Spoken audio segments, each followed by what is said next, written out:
What's up? This is Casey from Casey's Customs. In this series, I am building a hot rod truck for under $1,000. And in this video, we chop the top.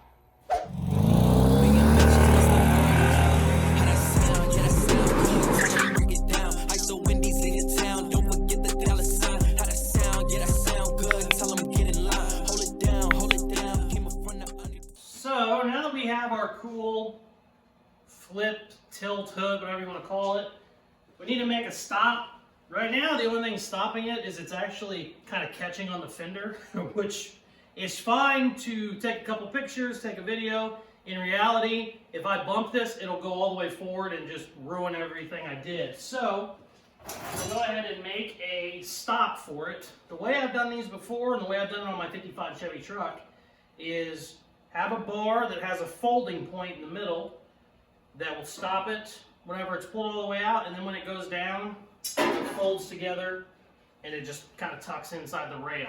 So let's build one of those for this. All right, let's start cutting.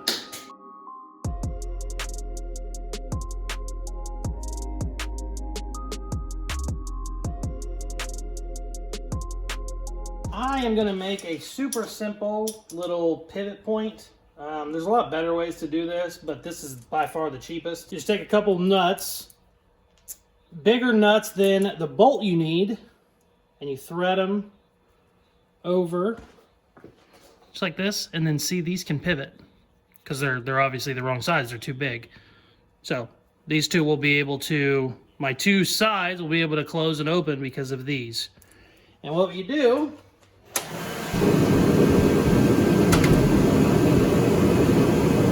God damn it.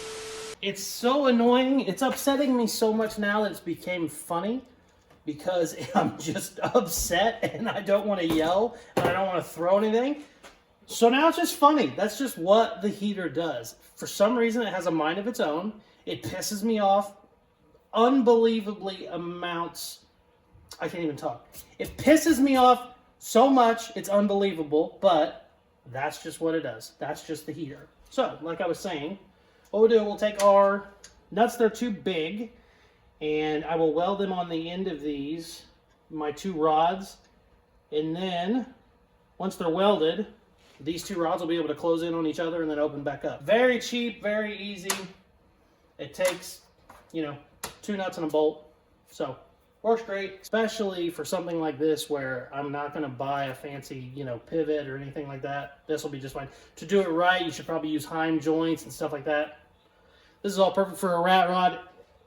Definitely a rat rod we're trying to keep on a super tight budget.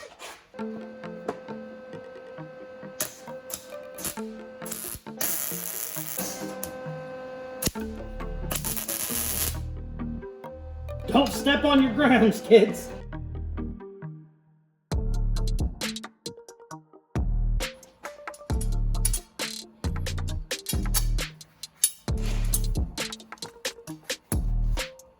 Bada bing. Perfect.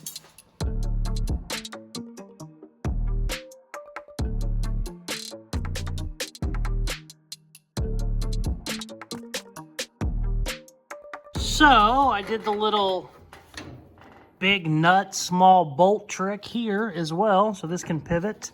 And that is how we have our hood prop. See? Holds it from going forward. About the worst thing that can ever happen with these is they go all the way forward. They just ruin everything. They usually ruin the hood. They usually ruin the grill. So it's really important to have it be a real solid stop. I've seen guys at car shows where these are just kind of whipping in the wind. And they have some cute little shock down here. And it's just, it's just got bad written all over it. So that's perfect. It's not the cleanest way, but this is a rat rod. I'm not, nothing's super clean on this thing. So, works great. Everything pivots whenever it's going down, too. See? It'll fold away whenever it goes down. It just runs right along in there. It'll actually sit in this channel sometimes. Cool. One little problem done. Next thing I want to do is fill this hole. This used to be where the gas tank was originally in these trucks. They were behind the seat. And so your gas filler neck would come up there. We don't need that anymore. My gas tank's back there. So I'm gonna go ahead and fill this in. It has a little bit of curve to it, up and down and sideways. So we need to do that. I got this welded in, but I still need to weld this corner. This is just all rotted away, and I wanted to go ahead and connect it down to the running board probably. So I might tackle that while I'm filling in that hole as well.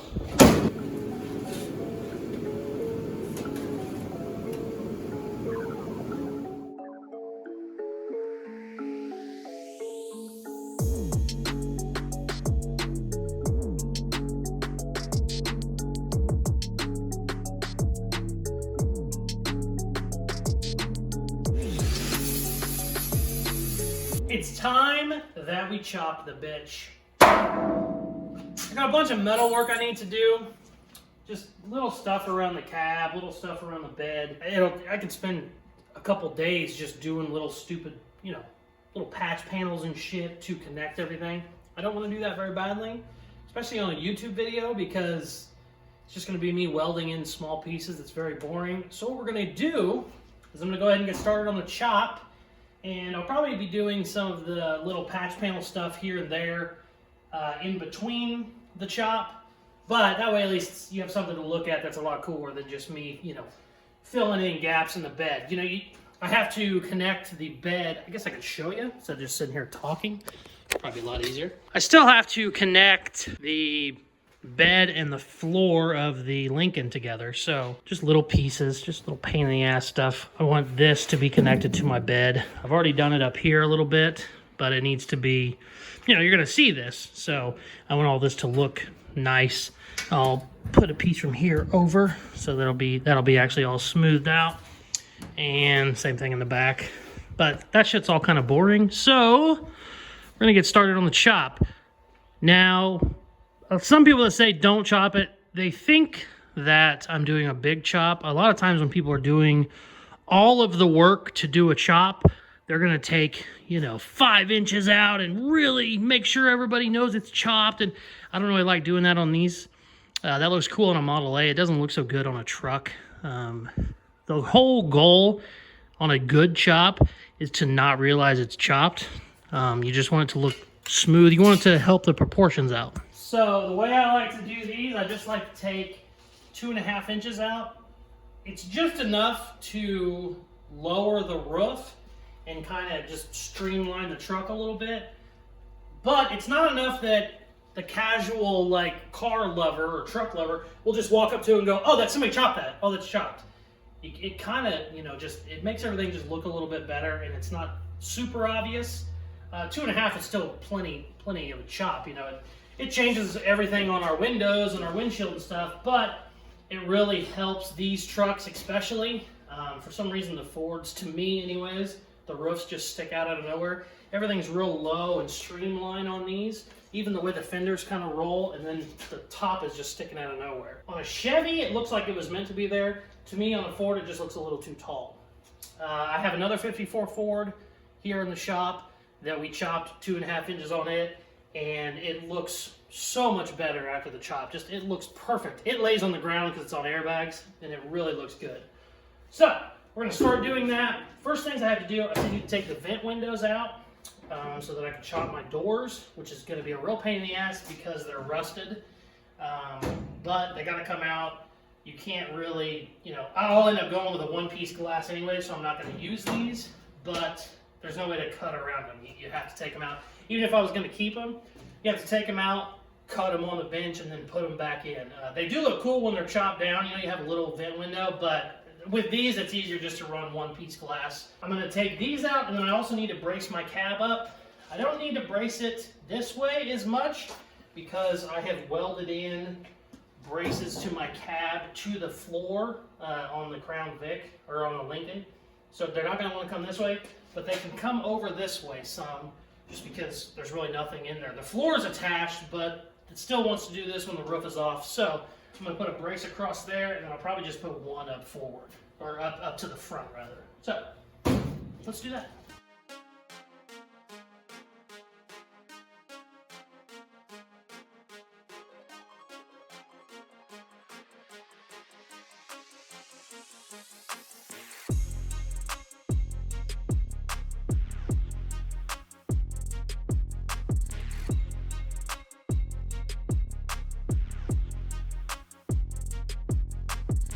So I got the vent windows out finally. That took forever. And then we went ahead and got our brace in. Just a simple one across and then front to back. Shouldn't go anywhere when we're cutting it. It is time now to start lining up our cuts. I'm going to go with 2.5 inches. So I need to come in here and start marking where it's going to go. I'm going to do the rear window is already very small on these, and so it's not going to get chopped.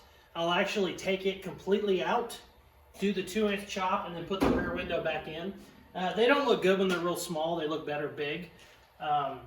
Regardless of how much I was chopping it, I wouldn't chop the rear window. It just looks better that way. And it's easier when you go to replacing it, you know, all that shit. It's just a normal size. So, first thing I'm going to do is go ahead and get the back window cut out, and I'll start measuring where everything is going to go. Should just cut right across here is usually the easiest, and then we'll end up having to go across the roof, which is very scary, but it's just how you have to do these. You don't have to quarter it. Some people quarter the roofs. I don't do that. That's a huge deal. I'm not a big fan of that. I would rather cut and tilt in my pillars before I would do that. You can actually on a, you know, only doing 2 inches, 2.5 inches, I can actually pull my pillars in enough to where I wouldn't have to split the roof, but it's just as easy to split it and put a little, you know, 2 or 4 inch section up top. But I definitely won't be quartering it. If you've ever seen that done, that is a huge pain in the ass. I am not a fan of doing that at all. So let's start doing all that.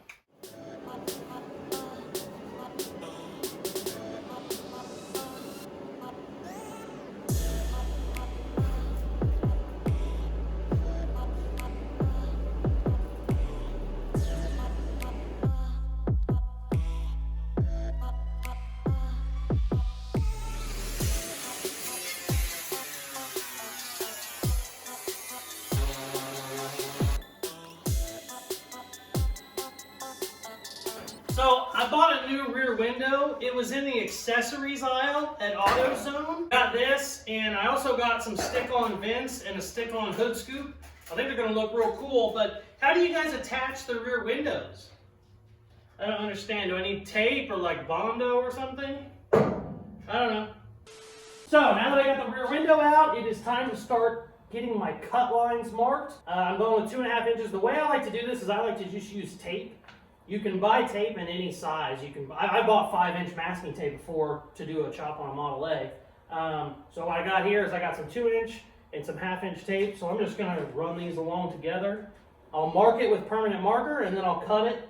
Whenever you're doing a chop, you want to try and take your section out of the straightest part or the flattest part. What I mean by that is I don't want to take 2.5 inches out of the top of this door because it has a little bit of curve in it. I want to try and find the flattest spot on each part of that I'm chopping and take it from there. So over here, etc. So let's do all that.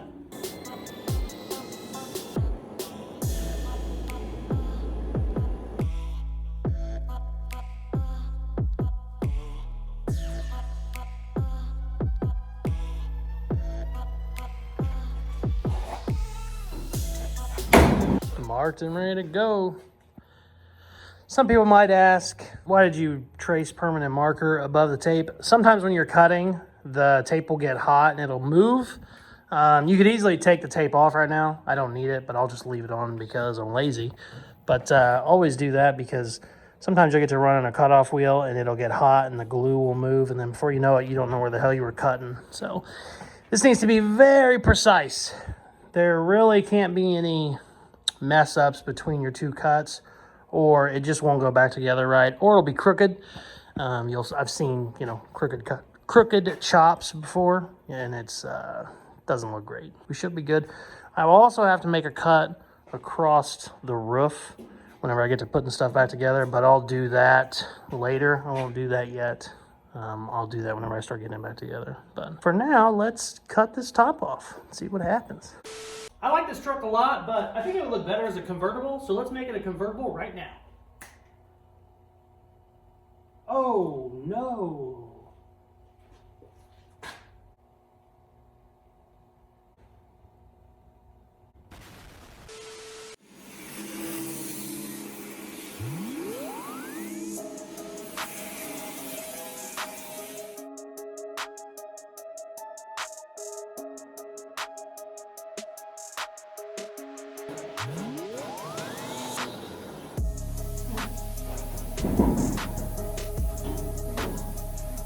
Wow, that's it.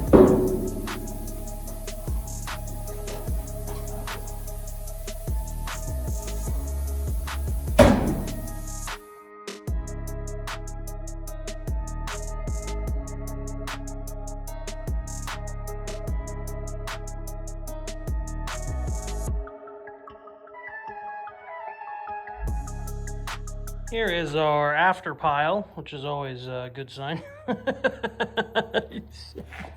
I took a filed all my edges down, so nothing's sharp, and it's also smooth, or it's also square, rather.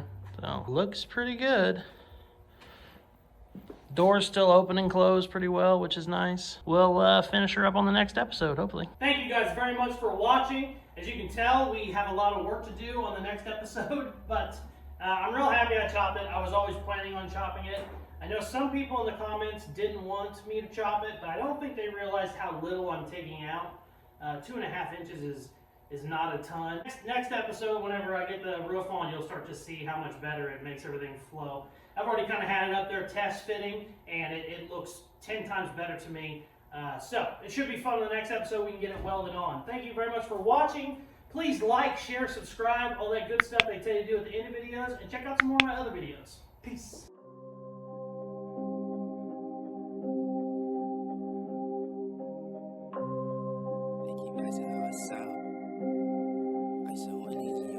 Hey, sitting like a boss, bring the workers out. Press on the exhaust, we be skirts now. No, we not the same, what you talking about? Got me all up in your mentions, must have heard around. How that sound, yeah, that sound good, tell them break it down.